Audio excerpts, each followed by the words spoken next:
A gente que frequenta bastante evento, ouve algumas coisas que hoje em dia já viraram clichê, né. Então, por exemplo, provavelmente você que já foi em algum evento sobre educação no Brasil, já ouviu a frase: "Escolas são criadas por sonhadores educacionais e que não têm conhecimento de gestão". Legal. Tá, só que eu ouço isso há tanto tempo, e eu já tô um pouco cansado. Então vamos tentar dar um passo além disso? Vamos falar hoje sobre 3 coisas, se você realmente está querendo profissionalizar sua instituição, 3 coisas que tem que acontecer e ponto final.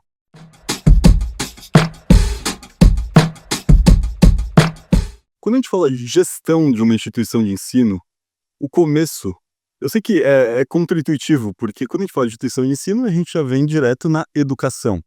Mas quando a gente fala de gestão, a primeira coisa, a base de tudo, vai estar na parte que normalmente o pessoal menos gosta, que é a parte financeira, né. Eh, e a gestão financeira, existe um âmbito operacional que eu tenho certeza que você faz aí. Eu tenho certeza que você gera as parcelas dos seus alunos, para eles fazerem o pagamento. Eu tenho certeza que você tem pago as contas também.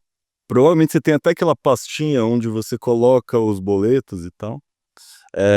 Ótimo, eu tenho certeza que você faz isso. Mas isso está no âmbito operacional. E isso você vai fazer, sabe por quê? Porque o mundo te obriga a fazer. Se você não fizer, sua escola vai fechar. Seja por inadimplência dos seus fornecedores ou os seus alunos que não vão te pagar, né. O que eu tô querendo trazer aqui é que a gestão não pode parar no operacional, no dia a dia só, né. A gente tem outras coisas que precisam acontecer, pra gente falar: "Pô, legal, eu tenho me preocupado com gestão aqui dentro da minha instituição". Então, hoje eu quero trazer 3 fatos cravados na pedra realmente, que se você não utiliza frequentemente dentro da sua instituição, a sua gestão, principalmente a sua gestão financeira, tá com problema. Vamos lá. Eu vou resumir em 3 documentos, tá. O primeiro é um cara que provavelmente vocês já ouviram, mas às vezes não tem tanto contato, né, que é o DRE, é a demonstração de resultado do exercício, tá. É importante deixar claro que esse relatório, esse documento, ele é contábil, tá. Ele tem um formato específico, tá. Só que quando a gente fala de gerenciamento da instituição, a gente talvez possa deixar de lado um pouquinho essa estrutura contábil e trazer para um âmbito mais gerencial, né. O que que o demonstrativo de resultado vai fazer? Lembrando, olha pelo nome, demonstração de resultado do exercício. Naturalmente, a gente está olhando no retrovisor, a gente está olhando o passado. Então, nada mais vai ser do que analisar o que aconteceu na minha instituição. E por que que isso é importante? Pô, para entender onde é que você está, né, e qual foi o caminho que você teve até chegar aqui, né. Normalmente, um demonstrativo de resultado precisa, pelo menos, ter as suas receitas divididas em tipos de receita, tá? E daí existem inúmeras formas da gente dividir isso, porque também não adianta nada eu só ter a receita um número inteiro. Eu preciso de uma divisão dessas receitas. Pô, eu estou recebendo tanto disso, a mensalidade do infantil, a mensalidade do curso extra, a mensalidade e tal. É importante a gente ter discriminado. E os pagamentos da mesma forma, né? Lembrando que nos pagamentos a gente tem algumas formas de dividir. A gente tem, por exemplo, a ideia do centro de custo, que é para a gente setorizar os custos, né? Então, por exemplo, em instituições de ensino é muito comum a gente pensar em centro de custo os cursos que tem dentro, né? Então, poxa, o curso de educação infantil, poxa, quais são os custos que tem, os custos atrelados a esse centro de custo, né? Então, é uma forma que é muito comum a gente pensar em fazer a divisão por centro de custo. Só que também tem uma outra forma que é por tipo de despesa, que daí seria uma avaliação mais conceitual desse pagamento, né. Então, por exemplo, eu posso separar por papelaria, por RH, por, poxa, salários e assim vai, tá. Manutenção e assim vai. Então, esse demonstrativo de estado, ele é fundamental para a gente olhar para trás e entender: "Poxa, eu estou gastando muito nisso, eu estou gastando muito naquilo", então minha sugestão, 1 hora por semana você vai sentar com esse relatório. Seja você uma pessoa de confiança junto, tá?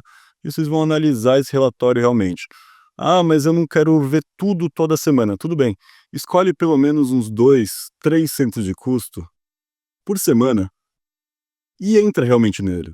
Vamos tentar otimizar o máximo possível. É uma rotina que parece besteira. Quando você olha de uma vez só, parece que não tem cortes tão expressivos. Mas quando você analisa e pensa e senta a respeito desse documento, você vai começando a encontrar ineficiências óbvias na sua operação.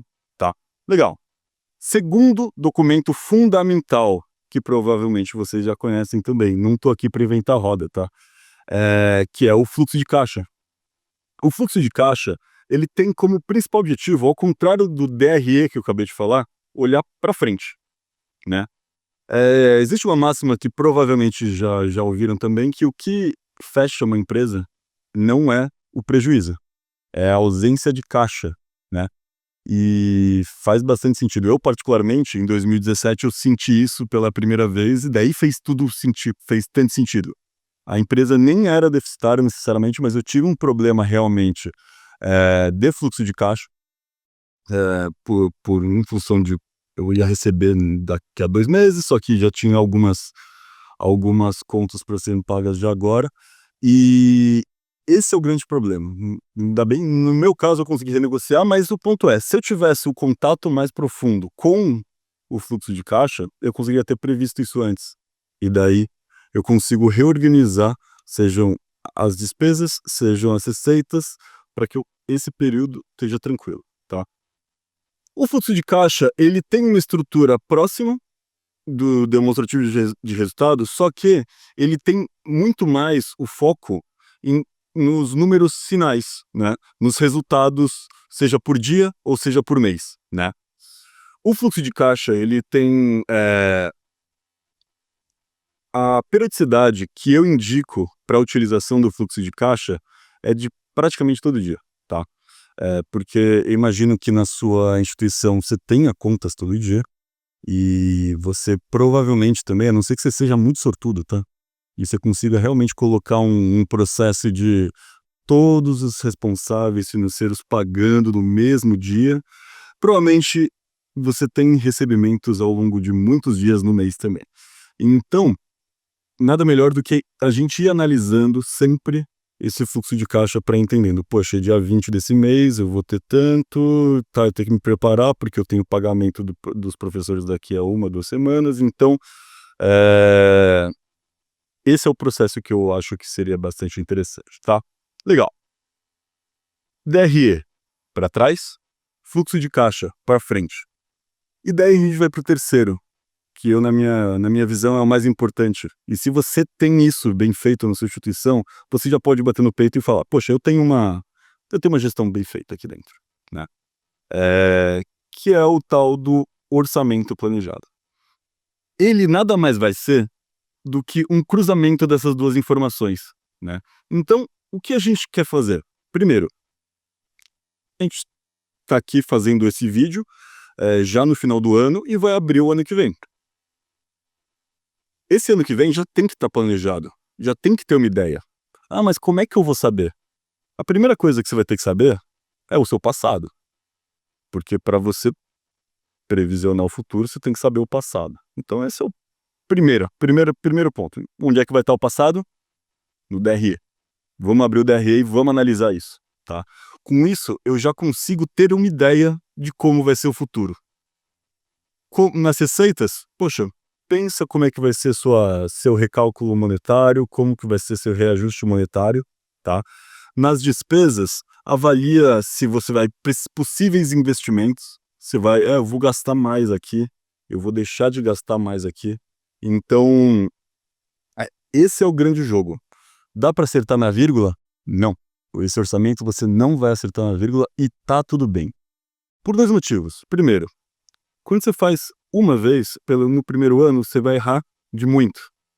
Só que conforme vai passando o tempo, você vai entendendo como é que funciona. Você vai entendendo como funcionam as tendências aí dentro da sua instituição e costuma ficar tudo muito mais claro, né? quando a gente fala de orçamento, a primeira parte é esse planejamento. Legal, eu já vou colocar o ano que vem inteiro. Por quê? Porque depois, e daí sim começa a ficar interessante, a gente vai fazer um cruzamento de tudo que foi planejado e com o que foi executado. E daí a gente consegue ver, pô, peraí, como é que tá o meu poder de chute aqui? Eu tô sabendo bem, eu tô seguindo a risca o planejamento que eu fiz dentro do meu orçamento ou não? E se não, por quê? Poxa, se em setembro eu achei que eu ia ter um custo de R$ 5.000 de água, que seja, por que que deu 10.000? Ou por que que deu 2.000, né?